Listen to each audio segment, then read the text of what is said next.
Today, we are going deep inside one of Japan's most incredible social spaces, the izakaya.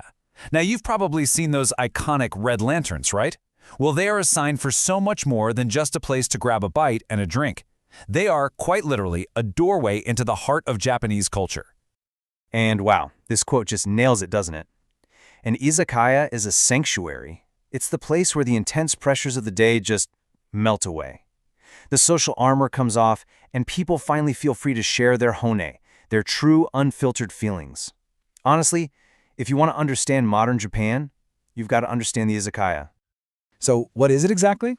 Well, it's not really a pub where drinks are kind of the main show, and it's definitely not a formal restaurant with stuffy courses. Think of it as this amazing third place, you know? A perfect fusion of delicious, shareable, tapas-style food, all kinds of drinks, and, most importantly, just buzzing, lively, real conversation.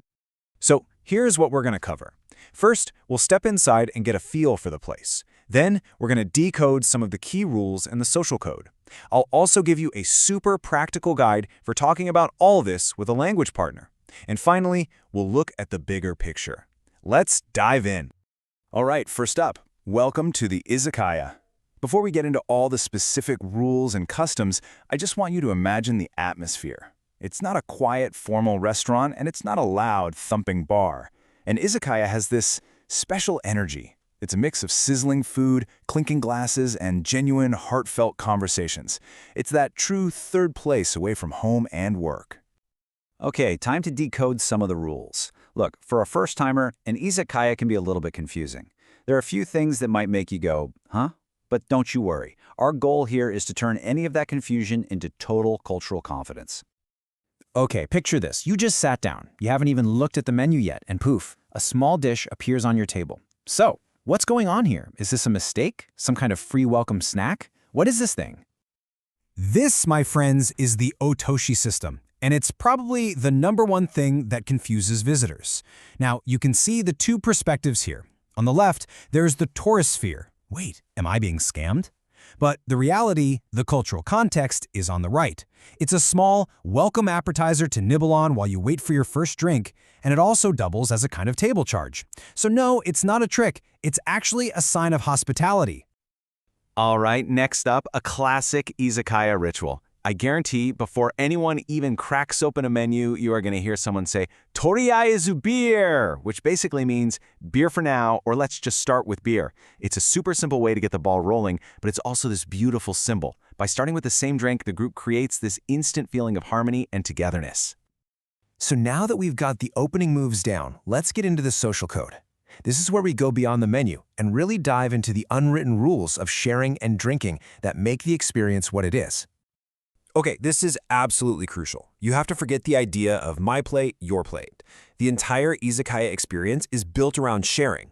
Everyone orders a few different small dishes, yakitori skewers, some fried tofu, whatever, and it all goes right in the middle of the table for the whole group to enjoy. It's communal, through and through. And this is a classic social minefield. The karaage, Japanese fried chicken, shows up with a lemon wedge. Your first instinct might be to just squeeze it all over the plate, right? You're helping. But wait, what if someone at the table doesn't want lemon? What if they want to enjoy that perfectly crispy batter on its own? This is the famous karaage lemon controversy. And you know what? Even the friendly debate about it is part of the fun. You're going to see this term on a lot of menus, nomi hodai. It means all you can drink for a set price and a set time. Now, for a tourist, that might just sound like a really good deal. But culturally, it tells a much deeper story.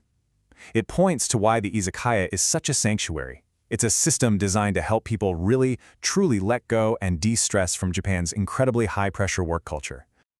And speaking of work, what happens when you're out drinking with your boss? You might hear the term "bereko," which means something like, let's set aside our ranks for today. On the surface, it's an invitation to forget who's the manager and who's the intern, and just speak freely. But it's a very complex social game. You can relax for sure, but maybe not too much. Reading the room is everything. Okay, so this is all really cool cultural stuff, but how can you actually use it to boost your language skills? Well, this next section is designed to give you some real, concrete topics and words you can use to have an amazing conversation with a Japanese friend or language partner. Here is a perfect conversation starter. As you probably know, Japan doesn't really have a tipping culture, but it does have the otoshi. So ask your partner about it, and then share your own perspective. Is tipping a big deal where you're from? What do you think about the idea of a mandatory appetizer that's also a table charge? It's fascinating stuff. This is another fantastic topic that reveals so much about different work cultures. In Japan, these drinking parties, or nomikai, are often seen as a part of the job, almost like team building. But what about in your country? Do people go out for drinks with their boss? And is it a genuinely fun thing, or does it feel more like an obligation you can't get out of? And finally, let's talk about food etiquette. Is sharing from big plates common where you live? And here's a super fun detail you can ask about. In Japan, that last piece of food on the plate that everyone is too polite to take is sometimes called the enyoro no katamari, or the lump of restraint. Isn't that great? Ask if a concept like that even exists in your culture. And to help you have these amazing conversations, let's just lock in these 4 essential words. You've got otoshi, the appetizer and table charge. Toriaizu, for getting that first round of drinks started. Nomi hodai, for all you can drink. And warikan, which is the super common way of just splitting the bill evenly. Keep these in your back pocket. So, let's pull all of this together. Why does understanding a place like the izakaya matter so much when you're learning Japanese? What's the big takeaway here? Because here's the thing, true fluency is never just about memorizing vocabulary or grammar. It comes from understanding the cultural world where that language actually lives and breathes. Learning about the izakaya, its rituals, its social codes, its whole vibe, is a massive and super rewarding step on that journey. It connects you directly to the heart of daily Japanese life. And that brings us to our final thought for you to chew on.